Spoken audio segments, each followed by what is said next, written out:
By now, I'm sure most of you have been hearing phrases such as cloud gaming is the future. So recently, I received access to the latest development in cloud gaming called Project Stream. This is a streaming service being developed by Google, and we are going to talk briefly about it, the pros, the cons, and where they can improve in the future. As most of you can tell, cloud gaming is important because of the constant rise in hardware requirements. A lot of you know because of crypto mining, graphics cards can be very expensive, even motherboards can be really expensive. This project is supposed to give people with low-end PCs a chance to play some of the high demanding titles out there and in the future. Now all you have to do once you gain access is log into whatever game that you are going to be playing, and you can play the games right from your computer's browser. The computers at Google will be the ones processing your gameplay, and you will only be controlling it through the cloud streaming service. Now what you see on the screen is Assassin's Creed Odyssey.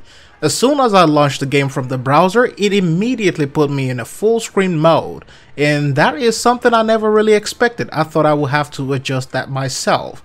The game began with full access to the controller options, and of course the cinematics that will blow your mind away. But before you get too excited, I will give you the full gist as we proceed. It feels great knowing that I don't have to download several gigs of data, 50 gigs, 60 gigs, it doesn't matter. I don't have to download anything. All I have to do is download Google Chrome. And of course, it only uses the inbuilt hardware of my computer, which makes it a whole lot better. Now, depending on your PC gaming experiences, you might get carried away with the quality and the finesse.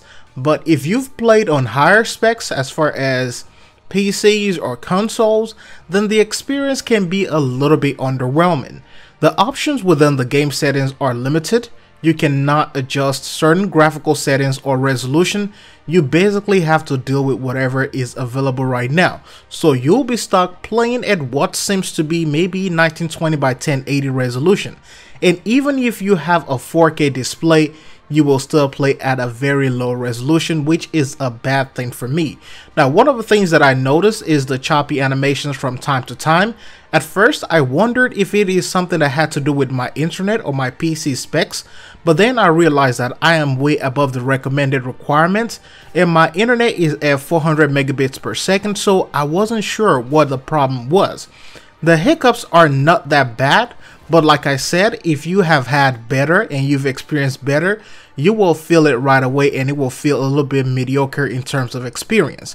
It runs on your PC's global settings, so you might have to give Chrome access to run on your main GPU, maybe your AMD or your NVIDIA graphics card instead of the integrated one. This, however, is where the questions begin. While letting Chrome have access to my graphics card, I couldn't help but wonder about the harm it could do to it in the future. Chrome, as a lot of us know it, is always running and uses a lot of RAM. Even when you close the application, it still runs in the background. And depending on how much you trust Google, this could be a hard pass, because this could be burning your graphics card, your fans will be running day and night, and it will literally feel like you are mining cryptocurrency on your PC. The background use of bandwidth also affects the gameplay, considering that it is cloud-based gaming.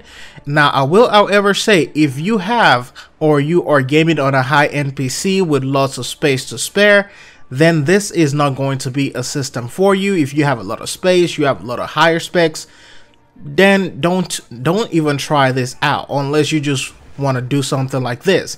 This will mostly be geared towards those who play using low-end PCs, or maybe some of the people who are using maybe some of those tablet PCs with low hardware spaces. So that is where I see this being used the most. On your Surface tablet or maybe your iPad, I don't know, but it could work on that as well. Yes, it's still in development, but cloud gaming still needs about 10 more years to be perfected. But let me know what you guys think about this, and if you have had a chance to try out the Project Stream as well. Thanks for watching, hope you find it informative. I'll see you in the next one.